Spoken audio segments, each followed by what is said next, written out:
asking for a stay on the Citizen Amendment Act. And at that time, the government of India's council stood up and said verbally that they are yet to frame rules, and so now there's no need for it. Now, when the rules have been framed, there is an urgent need, which I felt that we should go to the Supreme Court asking for a stay on the rules, uh, because if the government starts giving citizenship on the basis of this discriminatory law, then it will be very difficult to turn the the clock back. And secondly, the whole country knows that in Assam a Supreme Court monitored NRC was done, wherein 19 lakh people names were not included. Now, in that, you have around about a million names of non-Muslims, wherein we feel that they can be accommodated under the new rules and the new law, and it will be discriminatory on the part of the government to exclude the Muslims. Second important point which we had mentioned, which is drafted by our lawyer Janab Nizam Pasha Sahib, is that the Supreme Court has held that any allurement to conversion of religion is also a crime. Now, people who are not Muslims will be given citizenship. That in itself is an allurement on by the government that if you belong to this religion and you don't belong to Islam, then citizenship can be given to you. So these are the two important grounds which our lawyer Janab Nizam Pasha has mentioned, and we have asked. That is why we have gone to Supreme Court, hoping inshallah that the Supreme Court will take a favorable decision in our favor. And the timing of the notification also is something that would have a political impact, you think, on the forthcoming elections? Of course, the government had waited deliberately for 4 long years after passing this unconstitutional law with the brute majority in the parliament. And keeping in mind the Lok Sabha elections, the government took the decision a few days before the dates of the Lok Sabha general elections have to be announced. Sir आपने approach किया है supreme court को? तो हमने supreme court को पहले ही हमारा case supreme court में है। उस वक्त गवर्नमेंट ऑफ इंडिया के काउंसिल ने कहा था कि गवर्नमेंट ऑफ इंडिया ने अभी रूल्स नहीं बनाए हैं, तो इसलिए अभी इस पर कोई बहस करना बहुत जल्दी होगा। अब जबकि मोदी हुकूमत ने CAA के रूल्स बना दिए हैं, तो सुप्रीम कोर्ट जाना एक अर्जेंसी है, वक्त का अहम तकाजा है, क्योंकि अगर ये सरकार सिटीजनशिप देना शुरू कर दे एक अनकॉन्स्टिट्यूशनल लॉ पर जिसको एक रिलीजन के ऊपर बनाया गया है, तो इससे नुकसान हो सकता है। नुकसान ये है कि सुप्रीम कोर्ट मॉनिटर्ड एक NRC आसाम में हुआ जिसमें 19 लाख लोगों के नाम नहीं आए, उसमें से करीब 1 लाख के करीब मुसलमान हैं, बाकी नॉन मुस्लिम्स हैं। अगर आप इस लॉ के उस रूल्स के तहत उन तमाम लोगों को दे देंगे सिटीजनशिप जिनका रिलीजन इस्लाम नहीं है, तो ये बड़ा ही नाइंसाफ़ी होगी उन लोगों के लिए, उन मुसलमानों के लिए जिनका नाम नहीं आया। दूसरा इम्पॉर्टेंट पॉइंट ये है कि सुप्रीम कोर्ट ने 1960s या 70s में एक जजमेंट में कहा था कि अगर कोई एल्योरमेंट आप देते हैं किसी को अपना रिलीजन बदलने के लिए, तो वो भी एक क्राइम है। अब ये सरकार ये कह रही है कि अगर आपका रिलीजन इस्लाम है या आप मुसलमान हैं तो आपको सिटीजनशिप नहीं दी जाएगी, अगर आपका रिलीजन इससे हटकर होगा तो हम दे देंगे। तो ये भी एक किस्म का एल्योरमेंट है। इसीलिए हम सुप्रीम कोर्ट के पास गए हैं और सुप्रीम कोर्ट से हमारे फाजिल वकील जनाब निज़ाम पाशा साहब हैं, और हमको उम्मीद है कि सुप्रीम कोर्ट इस पर देखेगा। अब देखेंगे सुप्रीम कोर्ट में क्या होता है। सर, आपने जैसे CAA जैसे लागू हुआ तो आपने कहा कि चुनावी फायदा लेने के लिए चुनाव जस्ट आने वाला है, उससे पहले क्या ये आप पे अप्लाई नहीं होता कि आप भी जो डॉक्यूमेंट आपने शो किया है तो सुप्रीम कोर्ट को अप्रोच हुए, आज अभी इस वक्त अनाउंसमेंट हो रहा है, चुनाव का ऐलान हो रहा है, उसके ठीक उसी दिन आप भी कर रहे हैं, तो क्या आप भी पॉलिटिक्स नहीं कर रहे? देखिए, मैं एक पॉलिटिशियन हूँ, मैं कोई फिलोसोफर नहीं हूँ, नंबर वन। दूसरी बात यह है कि यह कानून पास हुआ था 2019 में। रूलिंग पार्टी नरेंद्र मोदी प्रधानमंत्री की सरकार ने इसको पास किया, तो वो लोग इसको दबा के रखे अपने पास, अपने बगल में दबा के रखे, और जैसे ही उनको मालूम था कि एक हफ्ते के अंदर election commission of India Lok Sabha के चुनाव की डेट्स अनाउंस करेगा, उन्होंने रात में ये रूल्स का ऐलान कर दिया। जब सरकार चुनाव को सामने रखकर फैसला ले रही है तो ये बहुत गलत बात है कि आप मुझसे सवाल कर रहे हैं कि मैं सुप्रीम कोर्ट क्यों जा रहा हूँ। जब कोई रूल्स बनाती है सरकार तो मुझे सुप्रीम कोर्ट जाना पड़ेगा ना। मैंने तो उस कानून को लोकसभा में इस बिल को फाड़ा था, इस कॉन्स्टिट्यूशनल काला कानून कहा था, और इस बिल के जरिए, इस कानून के जरिए सरकार मुसलमानों को ख़ास तौर से और गरीबों को स्टेटलेस बनाना चाहती है, और इस कानून को आपको एनआरसी एनपीआर से जोड़ के देखना है। तो सियासत तो नरेंद्र मोदी कर रहे हैं और इस तरह का कानून बनाकर। सर, तो यही कह रहे हैं कि एनसीआर और एनपीआर के साथ जोड़कर हाँ। ना देखा जाए। कि आप सीए के ऊपर जो है आप झूठ फैला रहे हैं, आप राजनीति कर रहे हैं, आप डर पैदा कर रहे हैं। उनका कहना है कि जो आप बात बोल रहे हैं वो प्रोविजन सीए के जो नोटिफिकेशन है, जो गवर्नमेंट का नोटिफिकेशन उसमें नहीं है। उनका आरोप है कि आप जानबूझकर राजनीतिक फायदे मैं एक ही बात कह दी अमित शाह और नरेंद्र मोदी। क्या अमित शाह ने पार्लियामेंट में मेरा नाम लेकर नहीं कहा था कि देश में एनआरसी एनपीआर भी होगा? आपके कई टीवी चैनलों पर अमित शाह ने कहा था कि क्रोनोलॉजी समझिए, एनपीआर एनआरसी होगा।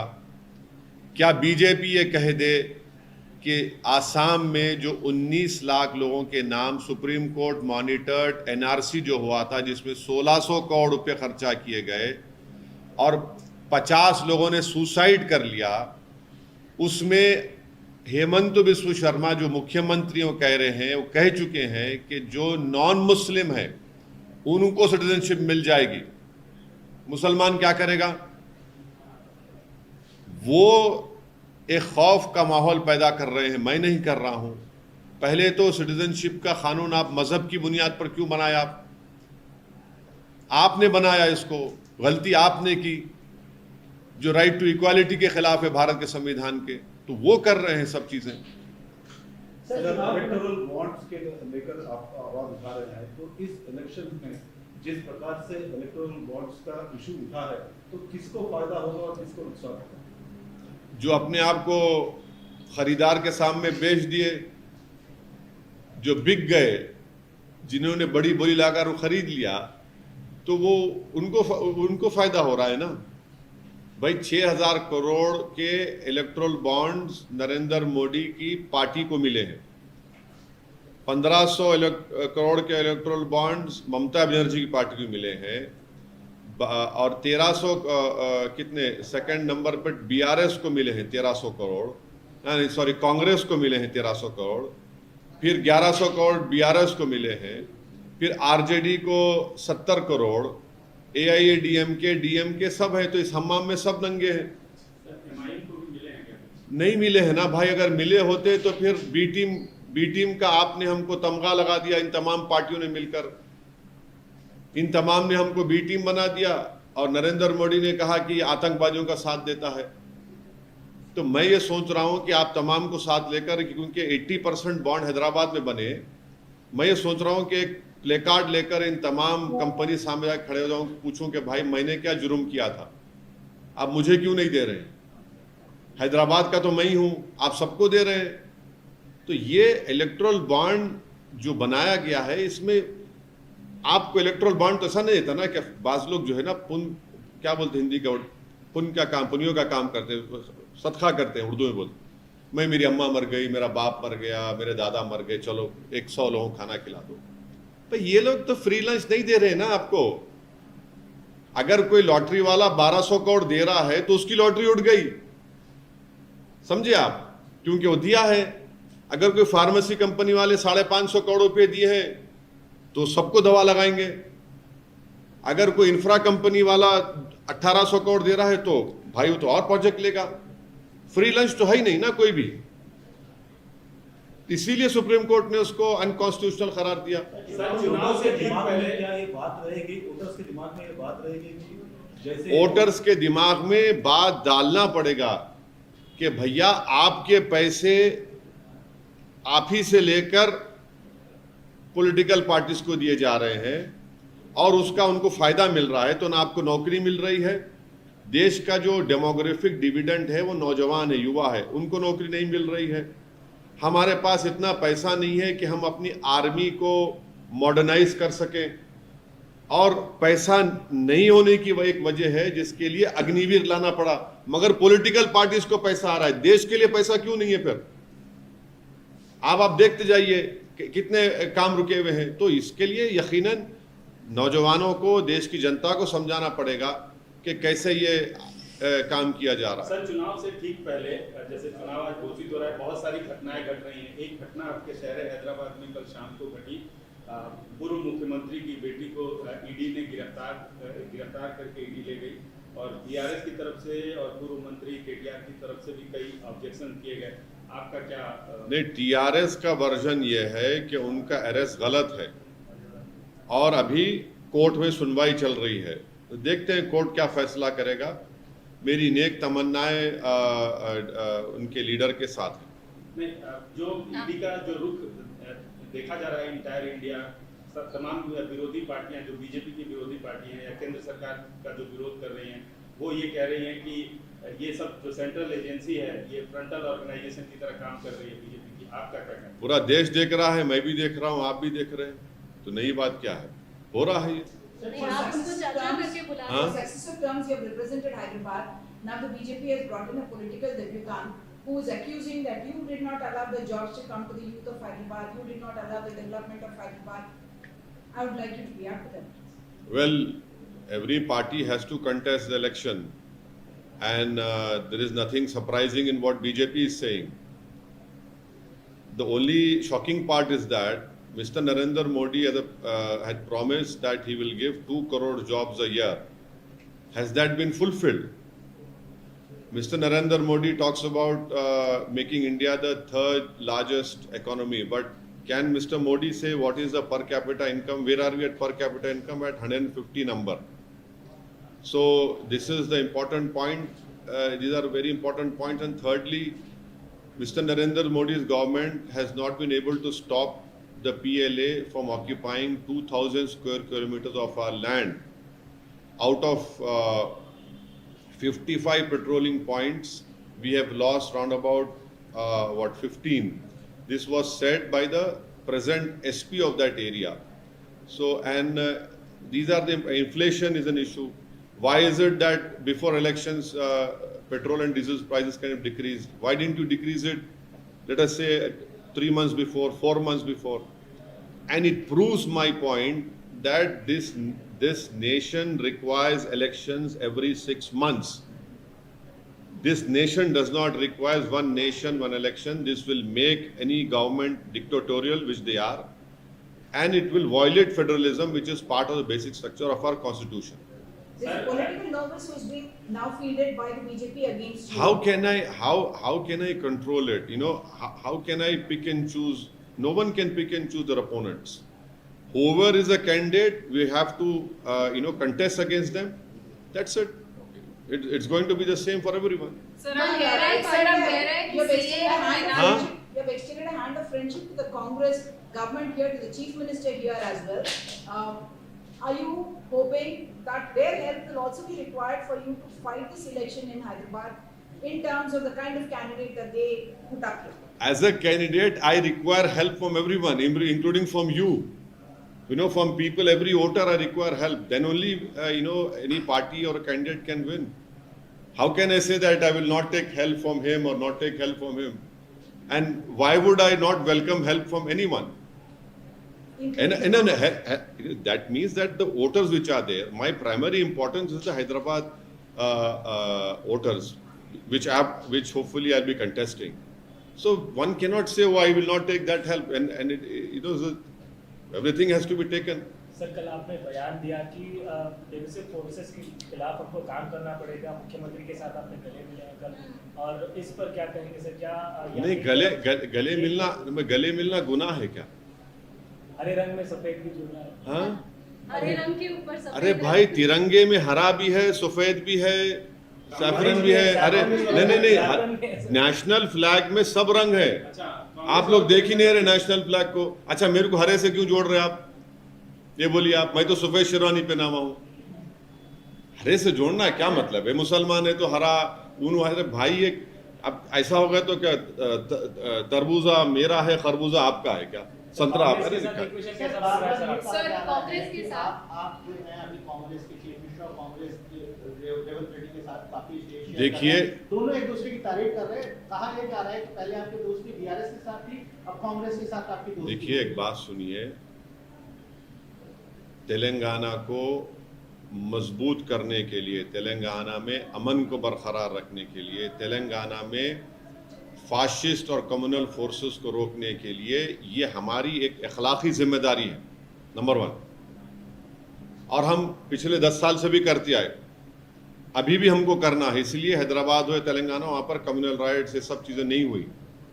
दूसरी बात यह है कि मैं उनका शुक्रिया अदा किया कि उन्होंने आकर मेट्रो के जो एक लाइन बची हुई थी हैदराबाद पार्लियामेंट कॉन्स्टिट्यूंसी में, काम हो गया हैदराबाद पार्लियामेंट कॉन्स्टिट्यूंसी मेट्रो का, मगर एक लाइन जो बची हुई थी जुबली बस स्टैंड से फलकनुमा का, उन्होंने फाउंडेशन स्टोन डाला। और दूसरा, उन्होंने मिरालम के पास एक ब्रिज का भी उन्होंने मंजूरी दी। तीसरा, मेरे कॉन्स्टिट्यूंसी में रोड वाइडनिंग के लिए उन्होंने 200 करोड़ रुपए दिए, मैं उनका शुक्रिया अदा किया। तो इसमें बुरी बात क्या है? डेवलपमेंट होना चाहिए ना तेलंगाना में, हैदराबाद में, तो इसमें बुरा क्या है? देखिए, हाँ, हाथ के हाथ के साथ आपका हाथ है। पहले आरोप लगता था कार की स्टीयरिंग आपके हाथ में। वो आप लोग बोलते थे अमित शाह, अब आप अमित शाह की जबान में बोल रहे हैं। मैंने आरोप प्रति आरोप तो चलते रहता है ना। इलेक्शन है, तेलंगाना की आवाम ने उनको सत्ता दी है तो हमको रिस्पेक्ट करना पड़ेगा, और हमको हैदराबाद को आगे लेके जाना है। तो मेरे कॉन्स्टिट्यूंसी में डेवलपमेंट के काम हो रहे हैं। सर, आप बीआरएस के साथ कह रहे हैं, आप क्या कांग्रेस के साथ आप आगे बढ़ रहे हैं? कैसे समझे? पहले आप बीआरएस के साथ आपकी दोस्ती का हाथ था। देखिए, Or is it about the bigger danger of BJP that you want to keep out so you can join hands? देखिए, आगे तो बढ़ना है, पीछे तो हटना नहीं है। आगे तो बढ़ना है, पीछे कहाँ हटेंगे? पीछे हटने का नाम असदुद्दीन ओवैसी है ही नहीं। नहीं, आगे किसके साथ बढ़ रहे अरे हैं? आगे बढ़ना है ना। आगे बढ़ेंगे ही तो हर पॉलिटिकल पार्टी आगे बढ़ती है ना। नहीं, किसके साथ? अरे आगे बढ़ेंगे भाई, किसके साथ बोलते? हम में काबिलियत है, हम खुद आगे बढ़ रहे हैं। यहाँ तक हमारा जो सियासी सफर रहा है और आगे भी रहेगा, तो उसमें हमारी कोशिशें रही, मेहनत रही, लोगों का साथ रहा, और रहेंगे, आगे बढ़ेंगे। कितने सीट आप, क्योंकि अभी चुनाव के डेट डिक्लेयर हो रहे हैं, तो आपने भी सोचा होगा कि देखिए, स्टेट में देखिए, औरंगाबाद से इंशाल्लाह इम्तियाज जलील साहब लड़ेंगे, किशनगंज से अख्तरुल ईमान साहब जो हमारे बिहार के अध्यक्ष लड़ेंगे, हैदराबाद से इंशाल्लाह पार्टी असदुद्दीन ओवैसी को टिकट देगी। इससे हटकर भी बिहार, यूपी, महाराष्ट्र में हमारे वहाँ के पार्टी प्रेसिडेंट्स डिसाइड कर रहे हैं, आपको बता देंगे। 11 सीट की बात हुई बिहार में, उसका क्या? हाँ? 11 सीट की मांग की है बिहार यूनिट ने आपसे। तो हाँ, आपका वो लोग डिस्कस कर रहे हैं, मैं उन पे छोड़ा हूँ, वो बताएंगे आप। सर, सिकंदराबाद से आपकी पार्टी लड़ रही है, वही बताएंगे आपको, देखेंगे। अच्छा सर, आपकी अपोनेंट हैं, आपके कंस्टिट्यूंसी में काफी घूम रहे हैं, बीजेपी से उनको टिकट मिला है, उनका सीधे सीधे आप पे आरोप है कि आपने ओल्ड सिटी को जानबूझ के पिछड़ा रखा, डेवलपमेंट नहीं किया, यूथ बेरोजगार हैं, ये सारे आरोप वो लगाते चल रही हैं आपकी कंस्टिट्यूंसी में। नहीं, देखिए, पॉलिटिकल हम पार्टी के अपोनेंट है, अब जाहिर है अचानक इलेक्शन से पहले आ गए तो कुछ बोलना पड़ता है, तो बोलिए, कोई बात नहीं। आरटीआई डालिए, आरटीआई से मालूम हो जाएगा आपको कितने डेवलपमेंट के काम हुए नहीं हुए। बुनियादी सवाल ये मुल्क जानना चाहता है कि 10 साल में नरेंद्र मोदी की सरकार ने भारत के जो युवाओं का जो डेमोग्राफिक डिविडेंड पूरे विश्व में हमारे पास है, उनका मुकद्दर बेरोजगारी क्यों बना दिया। देश ये जानना चाहता है कि इलेक्टोरल बॉन्ड में 6,000 करोड़ रुपए कैसे बीजेपी को मिले और इसका इस्तेमाल कैसे हुआ। देश ये जानना चाहता है कि जिन्होंने आपको दिया है, आपने उनको क्या क्या नहीं दे दिया है। हाँ, आपने एक बॉन्ड उनको दिया तो आपने उन पर एक बार नहीं कई चीजें उन पर वार दी आपने। तो ये देश जानना चाहता है कि 2000 स्क्वायर किलोमीटर 56 इंच का सीना रखने वाले प्रधानमंत्री चीन को क्यों छोड़ दिए जमीन। वो या बताना पड़ेगा उनको। भाई बीजेपी के पास जो 6,000 करोड़ रुपए आए हैं, वो तो मिनिस्ट्री ऑफ सोशल जस्टिस का पूरा बजट है, मालूम आपको। 6,000 करोड़ बीजेपी के पास है और देश के नौजवान की जेब फटी हुई है।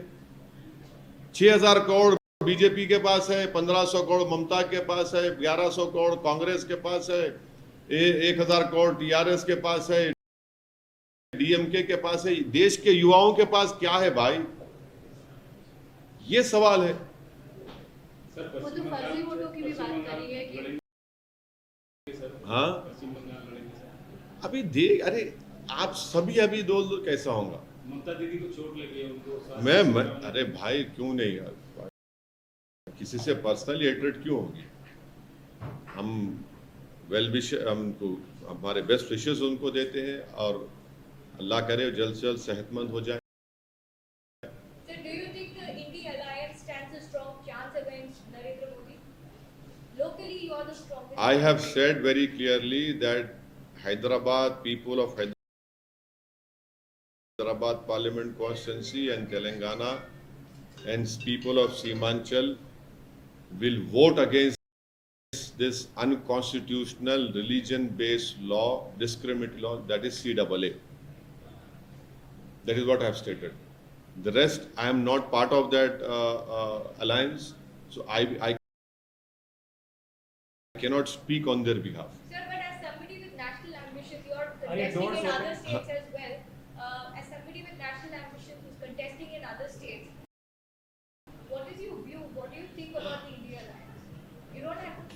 No, I see. Don't reduce me to the level of some political analyst who has no work to do, who sits every day at the TV channels and gets something in return. I cannot stoop down to that level. I can only speak on behalf of my political party, which I have told you just now. As far as other alliances are concerned, they have more qualified people than me, and they can answer your question in a very well way, in a very good way. Is your party open to India alliance? अरे भाई आप मेरे दरवाजे में दारुसलाम में आके दारुसलाम में दरवाजे है ही नहीं, ओपन ग्राउंड में मेरा दफ्तर है। स्वागत करते हैं। अरे इम्तियाज जलील ने तो एक नहीं 2 मरतबा बोला महाराष्ट्र में, अख्तरुल ईमान बोले किशनगंज में, और क्या बोले। सर अब सीए को एनआरसी और एनपीआर के थ्रू जोड़ने की बात कर रहे जी। हैं, लेकिन अभी हाल ही में अमित शाह ने जो इंटरव्यू दिया था वहां पे उन्होंने कहा था कि there is no provision for NRC in this law and this law will not take away anyone's citizenship. देखिए कितना झूठ बोलते हैं। अरे झूठ की भी तो कोई हद होनी चाहिए मेरे भाई।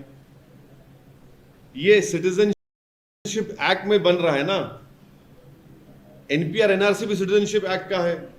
आप रिलीजन के ऊपर सिटीजनशिप दे रहे तो रिलीजन के ऊपर छीन नहीं सकते क्या? क्या अमित शाह ने लोकसभा में मेरा नाम लेकर नहीं कहा था कि ओवैसी जी एनपीआर होगा, एनआरसी होगा? नंबर 1। हाँ, वो बोलते हैं कि इसका हिस्सा नहीं है। पार्लियामेंट में बोला गया, आपके टीवी चैनलों पर आकर वो बोले।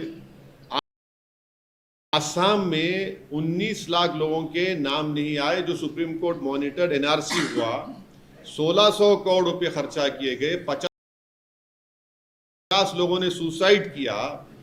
उसके बाद जब 19 लाख लोगों के नाम नहीं आए, जिसमें से करीब 17 लाख नॉन मुस्लिम लोगों के नाम है, उसको आसाम के मुख्यमंत्री कहते हैं कि हम उनको CAA के तहत सिटीजनशिप दे देंगे। उन्होंने ऑन रिकॉर्ड कहा इस बात को। वो जो 1 लाख 1.25 लाख मुसलमान है, वो क्या करेंगे? सर 7 चरणों में चुनाव की बात हो रही है। अभी नहीं मालूम आशीष को, अभी नहीं, अभी नहीं, उन्हें उसमें भी नहीं, अभी नहीं मालूम, मेरे को देखने दो। प्रधानमंत्री नरेंद्र मोदी कुछ ही देर में इंटरव्यू मतलब अच्छा सर, हाँ? आपका सीधा सवाल क्या रहेगा सर? क्या प्रधानमंत्री नरेंद्र मोदी इंटरव्यू फेस करने वाले हैं इंडिया को? किससे फेस करने वाले? इंडिया अरे आपके चैनल पे जा रहे, मेरे चैनल पे आ रहे, क्या? आपका सीधा सवाल- आप, मैं एंकर हूँ। आपका कोई अरे मैं सीधा एंकर हूँ, सवाल- मैं एंकर हूँ। आपकी तरफ से सवाल- अरे आपकी क्या, सवाल- छोड़ो यार, मैं एंकर हूँ क्या? थोड़ी, एमआईएम 3 सीटों से आगे बढ़ के अरे मैं आपको बोल दिया हूँ, आप भी बोला हूँ फिर। नहीं बताया सर। अरे नहीं, अभी मैं तो कहा हूँ ना कि बिहार, उत्तर प्रदेश, महाराष्ट्र के हमारे पार्टी के प्रेसिडेंट इस पर फैसला लेंगे और आपको बताएंगे। सर नोटिफिकेशन घोषणा हो चुकी है, आपकी पार्टी कितनी प्रिपेयर? आप वो प्रिपेयर, देखिए हम लोग चुनाव के लिए प्रिपेयर नहीं होते, हम लोग साल के 12 महीने, हफ्ते में 6 दिन हम बराबर जनता के दरमियान में रहते हैं और यही हमारी तैयारी है और इंशाल्लाह हमको उम्मीद है कि इंशाल्लाह अच्छा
you.